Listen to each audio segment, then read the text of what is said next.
Thank you very much. I'm very pleased to be back in Valencia for the fourth time. It's one of my favorite cities in Europe. The paella, the architecture, the beautiful beaches, the fun I've had playing on Oliver with my children, of course the people and the hospitality.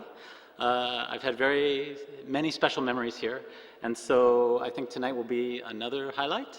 And I want to thank Aris and all of COI TCV for inviting me to Valencia. Thank you. The theme of tonight's Congress is always connected, and that means something particular in telecommunications. It also has another meaning that is very much related to my work at LinkedIn, and has helped me very much over the years in my career, which led me to the theme of my presentation tonight. But before we start that, I thought we would have a little fun with LinkedIn data. So I looked at the directors of COI TCV on LinkedIn and discovered who is the earliest adopter of LinkedIn, the first person to sign up for LinkedIn. Does everyone know Ignacio? Is he here? Ignacio? No, not yet? Stand up? No? Okay, he will join later. The most connected, the one with the most first-degree connections, Sergio? Is Sergio here? No? Not yet? Okay, I know at least one person is here. The most popular, the person who has been viewed the most times in the last 30 days. Gonzalo? Ah, okay. And last but not least, the most recommended, the one with the most endorsements, is Aris. Aris, take a Okay, we'll start with a quotation. We'll start with a quotation from Muhammad Yunus, the Bangladeshi Nobel Peace Prize winner and microfinance pioneer. All human beings are entrepreneurs. When we were in the caves, we were all self-employed, finding our food, feeding ourselves. That's where human history began. As civilization came, we suppressed it. We became labor. Because they stamped us, you are labor. We forgot that we are entrepreneurs. This is the central idea of my presentation, that we are all entrepreneurs. Not of a company, but of our own careers. And we should practice many of the same behaviors that the founders of companies do. What does this mean exactly? And how can we put it into practice? Unfortunately, when we start to talk about careers, especially in Europe, we have to confront the great difficulties the economies are facing now. This is so true in Spain, as you all know. The newspapers here and in the United States are full of talk about austerity. Should the government cut? Should the government spend? I'm not here to talk about that, but I do want to describe another trend that is very much related. These is the changes that are underway in the relationship between companies and their employees. The recession, in my view, has accelerated a process that was already underway due to the forces of globalization. These processes are changing the historical relationship between companies and their employees. How are these things changing? We'll take a quotation from Thomas Friedman, New York Times columnist and author of The World is Flat. Companies have used the pressure of the recession to become even more productive by deploying more automation technologies, software, outsourcing, robotics, anything they can use to make better products with reduced headcount and healthcare and pension liabilities. That is not going to change. They are all looking for people who can invent, adapt, and reinvent their jobs in a market that changes faster every day. This is a broad trend driven by globalization. The European Union, from its inception, allowed more freedom of labor by letting workers freely move from country to country. And of course, the telecommunications industry has been instrumental in allowing companies to do this. You help companies reach their customers in faraway places, but you also help them move their employees to different locations. So the question becomes for all of us, especially for the younger workers, How safe is our job? This is from the OECD Employment Protection Index. This is a gauge of employment protections that each country provides to its permanent workers. As you can see, Spain is very high in terms of providing protections for its permanent workers. The United States is very low. We don't have protections for our jobs. We do have rules for worker safety, overtime pay, and these things, but at any time, anyone, almost anyone, can be fired. Let me give you an example from my state, California, the Supreme Court. An employer may terminate its employees at will for any or no reason. The employer may act preemptorily, arbitrarily, inconsistently, without providing specific protections such as prior warning, fair procedures, objective evaluation, etc., etc. What this means is, in the United States, you can lose your job at any moment for almost any reason, whether it's fair or consistent or not. So this is the world of employment that all of us have been living in from the moment we entered the workforce. This has not been the reality, I think, for most of Europe and in Spain. Especially for those starting your careers or middle of your careers, or perhaps your children starting their careers. They will face a new reality where there is not lifetime employment. I'm not here to tell you whether this is positive or negative. That's not the point. The point is that the world is moving in this direction, and I don't believe that we can stop it. It's moving more quickly because of globalization, and it's moving more quickly because of the economic crisis. So, the question becomes how we can adapt to the challenges of professional life today. The career escalator is jammed. Our assumptions about work are changing. There are new rules, and we should know them. And so today I want to talk about some of the lessons we have learned in Silicon Valley, where we've learned how to thrive in a world without guarantees.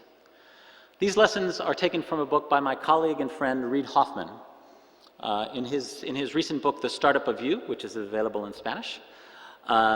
He is the founder of LinkedIn and an angel investor in more than 60 companies in Silicon Valley, including Facebook. So the central idea of his book is that we need to think of ourselves as entrepreneurs in charge of one startup company, our career. And it begins, again, with the idea that all of us are entrepreneurs, and that we need to rediscover our entrepreneurial instincts and use them to forge new career paths. The solution takes two parts. First is a mindset of permanent beta. How many people know what beta means in the software industry? Yes, right, the version just before you're finished. In this context, it means we're never finished. You can always get better. We can always improve. The second part is an entrepreneurial skill set. What are some of these skills? The first is to develop a competitive advantage. We live in a world where 1 million people can do our jobs, not to mention robots and computers. So the question is, how can we be different? How can we stand out? So just as startup companies develop clear reasons why their customers choose them, we must find a way to stand out from the crowd. How many know the company Zappos? Zappos, an American e-commerce company selling shoes, Zapatos. Yes, of course. Differentiated itself from other e-commerce companies by offering free shipping and amazing customer service. A little closer to home, you have the example of Zara. How many have heard of Zara? Just kidding. Zara offers the newest fashions before the competition with a supply chain that is closer to the retail outlet. By this, they get the clothes there faster, they sell at higher prices with less excess inventory. A big success story. They've differentiated themselves. Now, we don't need to be better than all professionals. We just need to be better in a local professional niche. How many people know who this is? Anyone? No? In Spain? the only gold medalist from Spain in the 2012 Olympics, Joel Gonzalez, in a very popular sport, Taekwondo. He is better in a local, professional niche, the best in the world. And so how can we do this? There are three puzzle pieces that define our position in the market and determine the course each of us should take. The first is our aspirations, aspiraciones. The second is our assets, and the third is market realities. First, aspirations. This is where you might like to go in the future, your dreams, your goals. Popular career advice says you should find your passion and pursue it, follow your heart. This idea is very appealing, but is incorrect, at least incomplete. If you follow your passion but aren't very good at it, you won't be very happy for very long. On the other hand, don't choose something too boring. You won't be very good at that either.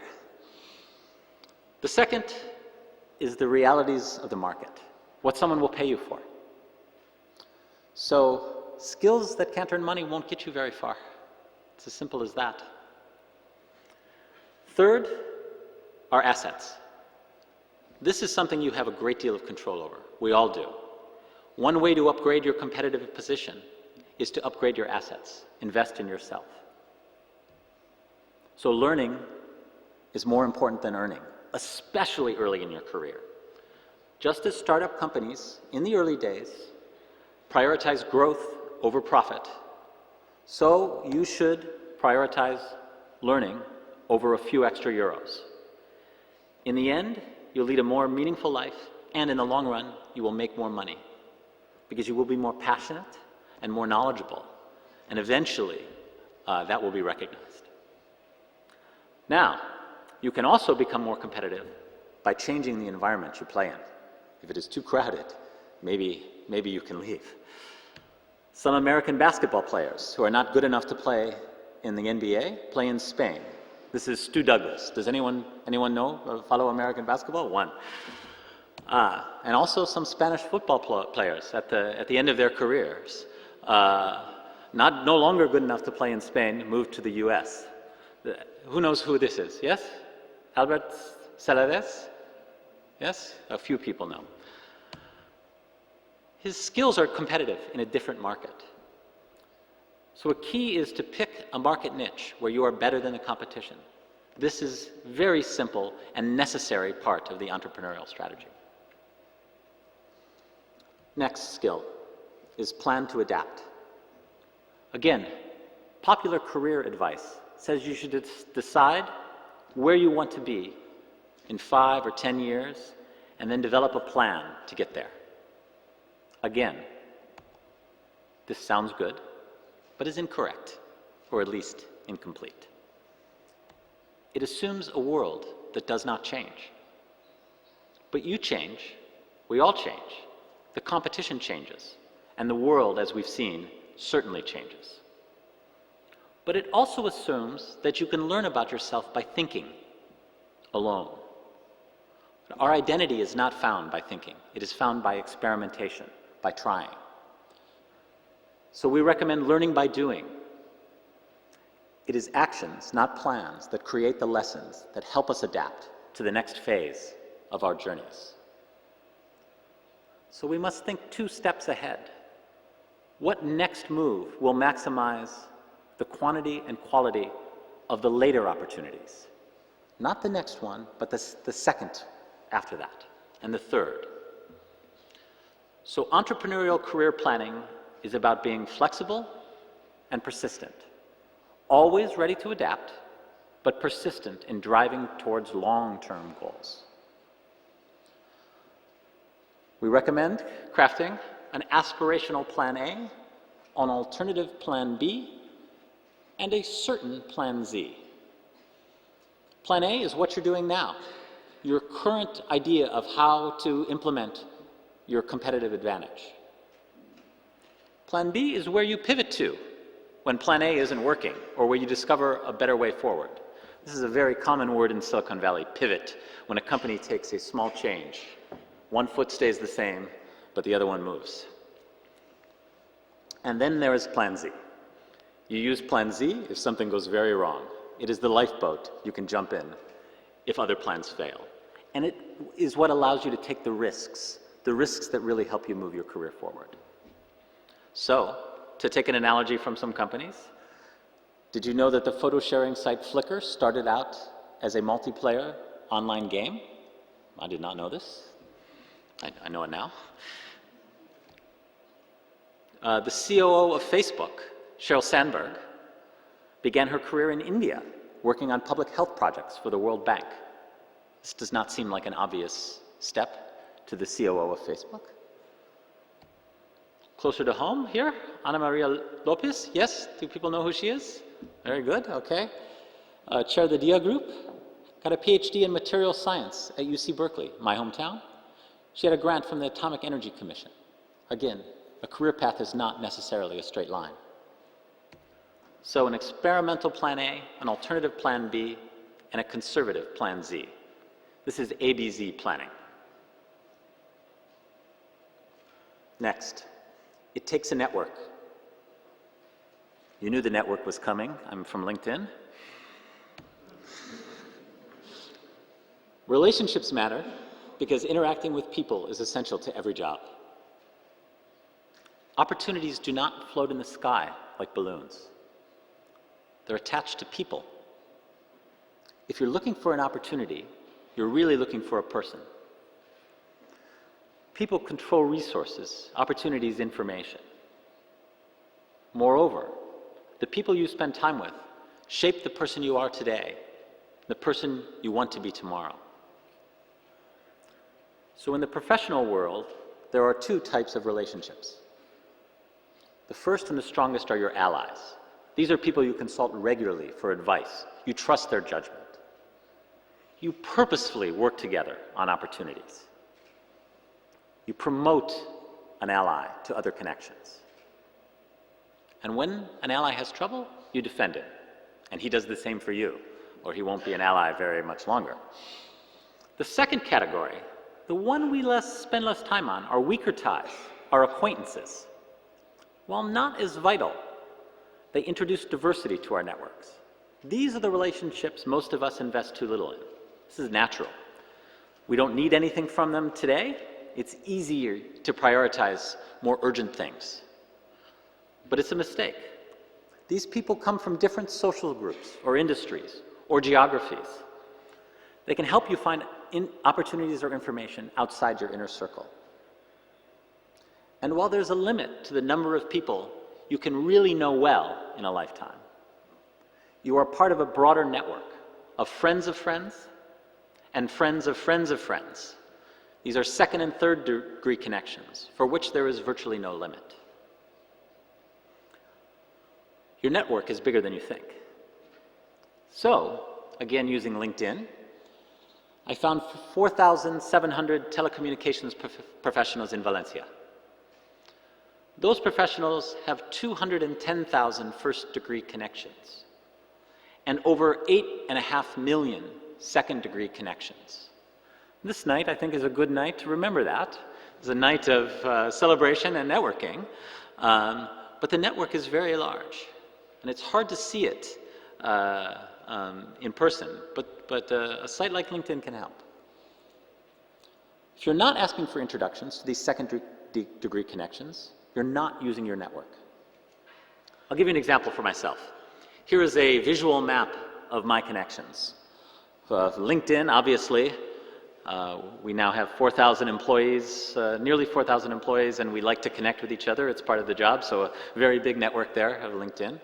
Sakai, where I met Aris, and two earlier e-learning companies that I worked at, Cognitive Arts and Digital Think. You can map your own network using the link below at the bottom, inmaps.linkedinlabs.com. You can get a visualization of your own network there. So at Stanford, I had the honor of being friends and classmates with Reid Hoffman, the founder of LinkedIn. After university, I worked at Cognitive Arts, where I met some of those people. In the upper right, after that, I went to a company called Digital Think, where I met that group of people. I'll draw your attention to the good-looking gentleman in the top row, Robert Todd, with no hair. And I look at this network now 10 years later, 12 years later, and I see Robert Todd has gone to McKinsey & Company as the director of e-learning. I introduced Robert to the gentleman to his left and to the gentleman to his right, people I worked with at Cognitive Arts. He hired them. They brought along with them 3 other people I had previously worked with to McKinsey. Whoops, sorry. Robert likes to change careers every few years. He moved to What If Innovation Partners just 1 year ago and brought his colleague with him, our colleague with him. At LinkedIn, Reed introduced me to my current boss. And as I was interviewing, I discovered that one of the vice presidents who was interviewing me used to work with the woman to the right, Amy, and she provided a reference for me for the job. Since then, I helped the 3 women below come to LinkedIn, and they have now working there. Due to the woman on the left, I am now on the board of the American Society of Training and Development. I worked with her at Digital Think, and she nominated me for a board position there. Robert has also joined the board. And finally, Sakai. I worked with Mara, the woman on the left, at Digital Think. She called me to interview to become executive director of Sakai, where I got that job, where I met Aris, and now I'm standing in front of you today as a result. So I think if you will reflect on your own network and how it has transpired, you will see that these connections are very valuable. And 12 years ago, I didn't know who would be important, but it turns out we've been important to each other. And it's very fulfilling to see that I've been able to help people advance their career in the same way that many of these people have helped me advance mine. So finally, remember that relationships are like any living thing. If they're not getting stronger, they're probably getting weaker. So strengthen your relationships, making introductions, collaborating on projects, staying in touch with each other, sending interesting articles to your network. And consider creating an interesting people fund. A few euros, dollars. Use it to pay for coffee, lunch, a train ticket to a different city, to meet new people or strengthen existing relationships. Dedicate some time and some money to this in your career, every week, every month. 3 more topics, but I'm going to skip the next 2 because it's too long, and there are cocktails and dinner. You can read about them in the book if you're interested. I'm going to jump to what you know is who you know. Again with a quote from Bill Gates. More than 10 years ago, Bill Gates said, "The most meaningful way to differentiate your company from your competition, the best way to put distance between you and the crowd, is to do an outstanding job with information. How you gather, manage, and use information will determine whether you win or lose." This is very, very true today. But the way we've learned to think about information and knowledge is insufficient. Our educational system trains us to memorize facts stored in textbooks and then rewrite them on an exam. But as a modern professional, you can't acquire knowledge in this way because the knowledge you need isn't static. It is always changing. In the world of work, every day brings new challenges and decisions. Every day is a new exam. Collecting facts won't get us anywhere. What will get us somewhere is being able to access the information we need when we need it. Obviously, Google helps with this and other knowledge management technologies, but you also get intelligence you need to make good career decisions by talking to people in your network. It is people who help you understand your assets, your aspirations, and the market realities. It's people who help you find and choose possible allies and trusted connections. When you tap into other people's brains, it's called network intelligence. 2 heads are better than 1, we say in English. Do we have this expression in Spain? In Spanish? No? Something similar. You'll teach me during the cocktails. To pull intelligence from your network, you need to map your network